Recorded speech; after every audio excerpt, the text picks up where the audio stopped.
Let's go right to NBC's Julie Sirkin on Capitol Hill. Julie, what are we learning?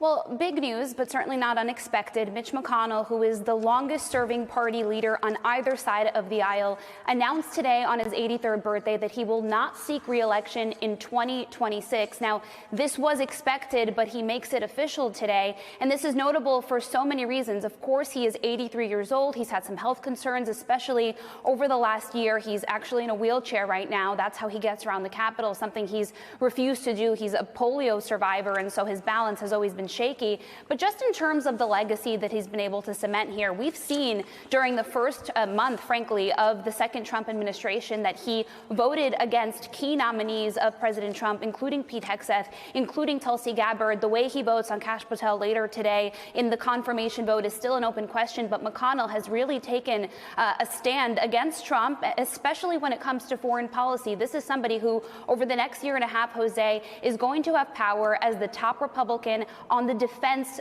subcommittee on the appropriations committee. That essentially means that he will go face to face with Pete Hegseth, with the Pentagon, with defense spending. This is important for McConnell as he is somebody who has cemented his legacy around his foreign policy chops. This is somebody who's the old guard of the Republican Party that we don't really see in the new freshman class in terms of his support of Ukraine and his continued support of that country, especially as the president has made disparaging comments about President Zelensky, and certainly McConnell in private and certainly in public, not a fan of how Trump is going about all of this. But this is, of course, a monumental day. It is an official day for McConnell. He has some bad blood, certainly not secret, with Trump.